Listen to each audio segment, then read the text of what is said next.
pelaku broker ini memiliki influencer atau afiliator di Indonesia yang diduga menjadi fasilitator dari para broker ilegal ini.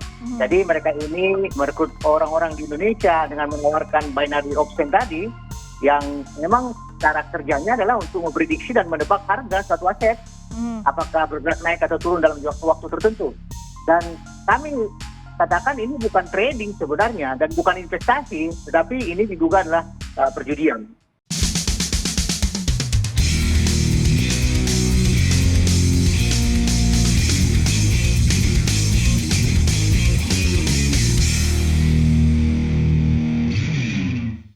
Hari ini saya pengen bahas sedikit tentang bisnis, biar kita nggak selalu bicara agama sama politik ya. Dulu nih, saya punya teman yang sibuk menawarkan program bisnisnya. Dia bercerita panjang lebar tentang bagaimana caranya kaya dengan cara instan. Ya pasti saya tertarik dong, namanya kaya, siapa yang nggak pengen. Tapi lama-lama saya dengerin programnya dia, gak masuk akal ya. Karena mirip MLM dan yang harus saya lakukan hanyalah bikin jaringan demi jaringan. Saya harus bayar sekian ratus ribu rupiah. Terus saya harus nyari sekian orang yang masing-masing orangnya juga harus bayar sekian ratus ribu rupiah. Ini jelas money game dan saya menolak untuk gabung pada waktu itu. Tapi ada satu model marketingnya yang menarik untuk saya pelajari. Entah bagaimana caranya. Teman saya yang saya tahu bukan orang kaya itu mendadak sering banget ke luar negeri. Dia sering pamer sedang ada di negara A. Kemudian jalan-jalan di negara B. Naik pesawat menuju negara C. Begitu aja kerjaannya. Dia juga pamer beli mobil. Pamer mau beli rumah. Dan semuanya dia pamerkan di media sosialnya. Nah, yang menarik buat saya lagi, di setiap captionnya dia selalu bicara tentang betapa mudahnya menjadi orang kaya dan betapa senangnya punya banyak uang. Semua menjadi mudah karena program bisnisnya itu. Dan dia selalu mengajak orang-orang untuk ikut join dalam program money game-nya. Bahkan dalam captionnya si teman saya itu mengejek. Ngapain kerja kalau bisa dapat uang dengan mudah? Temanku ini seperti menawarkan surga. Sebuah oase dengan banyak kenikmatan di dalamnya. Saya pada waktu itu ya mikir. Alhamdulillah lah temanku sudah sukses sekarang.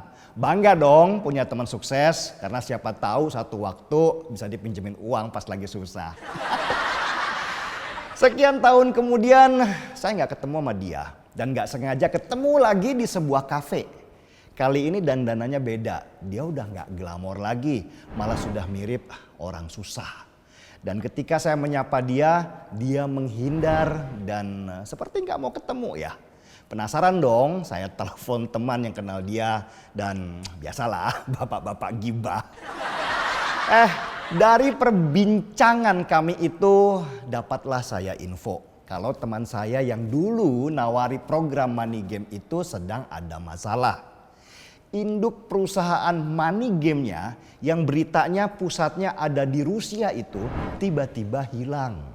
Dengan hilangnya perusahaan money game itu maka hilang juga lah uang teman saya itu. Dan sialnya lagi, kebawa juga uang ratusan orang yang menjadi downline-nya dia. Temanku itu sekarang dikejar-kejar sama downline-nya dan dipolisikan karena dia dianggap menipu. Nah, yang saya heran dan langsunglah saya tanyain, perasaan sih dia sukses deh. Sering jalan-jalan ke luar negeri, beli mobil dan beli rumah. Ya jual aja mobil dan rumahnya buat bayar hutang downline-nya. Begitu pada waktu itu pikiran rasional saya. Baru kebuka juga kalau ternyata si dia itu berhutang ke banyak orang untuk jalan-jalan ke luar negeri. Mobilnya juga kredit dan sudah disita. Rumah yang kemarin dipamerin juga bukan rumah dia, tapi rumah yang baru rencana dibeli kalau udah kaya. Maka hancurlah saat itu bayangan saya tentang teman itu. Ternyata dia membangun semua image kekayaannya dengan hutang. untuk menarik perhatian banyak orang bahwa dia sukses. Tujuannya apa? Tujuannya supaya dia terlihat sukses adalah orang terinspirasi untuk menjadi downline-nya dia. Dia pamer semua jalan-jalan ke luar negeri itu, beli mobil dan rumah baru itu adalah bagian dari strategi marketing supaya orang lain mau join. Dia memakai prinsip banyak orang silau dengan kekayaan orang lain. Juga prinsip orang kaya lebih mudah dipercaya daripada orang susah. Maka dengan prinsip itu yang dia lakukan adalah membangun image kalau dirinya kaya, banyak uang dengan pameran kemewahan meski dia harus ngutang.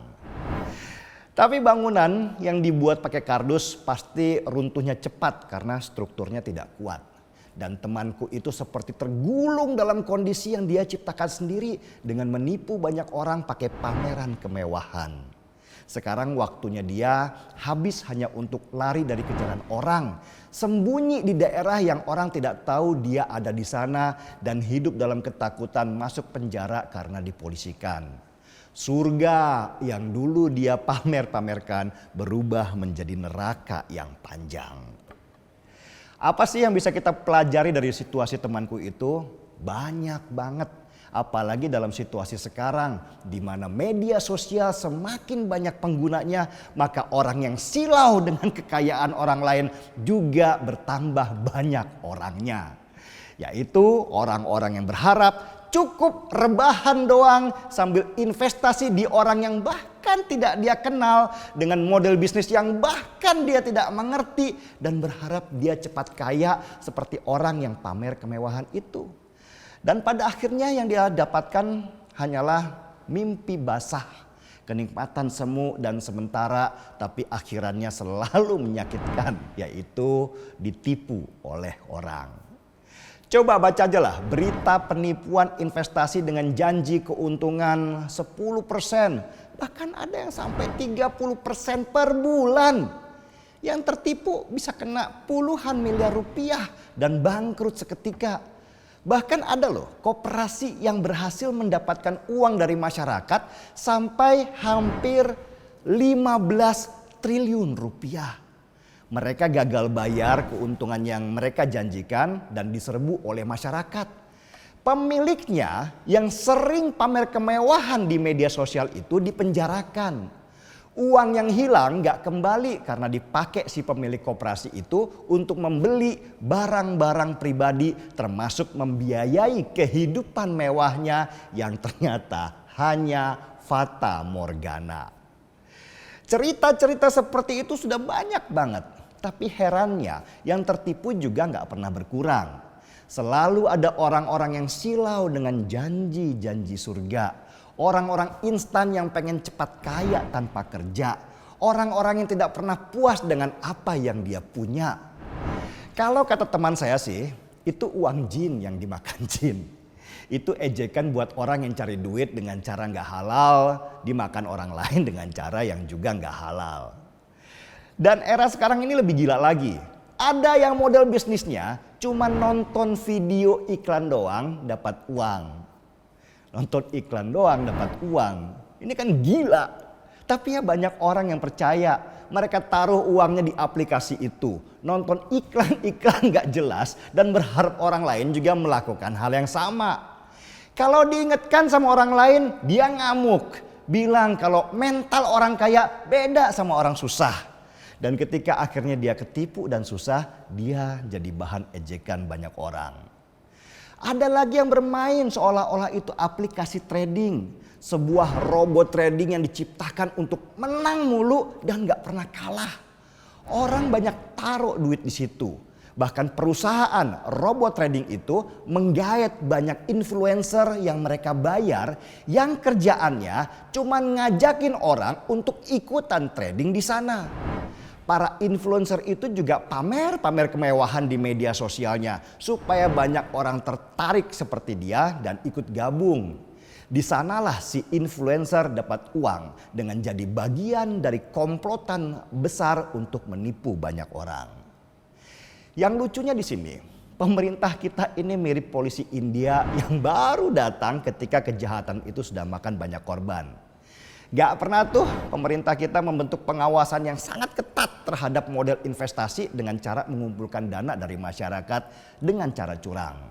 Sempurnakan kejahatannya, ada korbannya yaitu orang-orang yang cepat silau dan ingin kaya dengan cara instan. Juga pengawasnya yang lambat mengambil tindakan, ditambah lagi hukuman yang ringan. Maka Indonesia menjadi surga buat banyaknya kejahatan investasi dan para pelakunya masih banyak yang ketawa ketiwi seolah-olah tidak berdosa karena dari kejahatan itulah dia kaya raya. Meskipun klise, saya hanya ingin mengingatkan ke banyak orang. Kalau pengen kaya, pelajari dulu ilmunya sesuai apa yang kamu suka. Kalau kamu suka berdagang, ya berdaganglah dan besarkan bisnisnya. Kalau kamu orang kreatif, manfaatkanlah media sosial untuk menaikkan brand dirimu dan usahamu sehingga besar. Kalau kamu suka dengan angka, pelajari ilmu trading yang benar sehingga kamu akhirnya paham dan terjun ke dunia trader. Poinnya adalah semua kerja yang kita lakukan, pondasi utamanya adalah pahami dulu ilmunya. Sesudah paham ilmunya, nikmati proses jatuh bangunnya. Hasil itu pasti sebanding kok dengan usaha yang kamu berikan. Lagian percayalah, di dalam sebuah usaha, kekayaan itu sejatinya ada di prosesnya.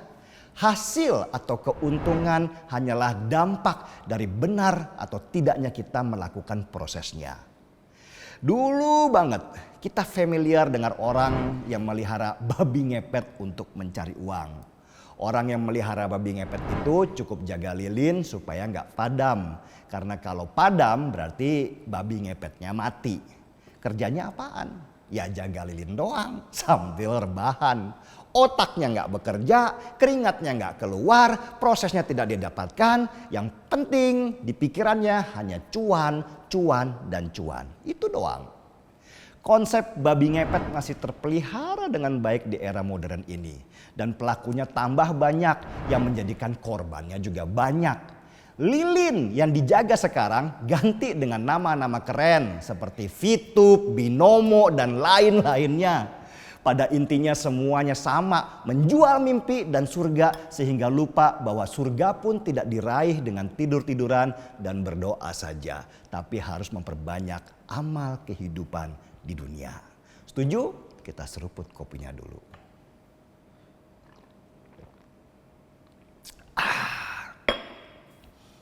Gaspol.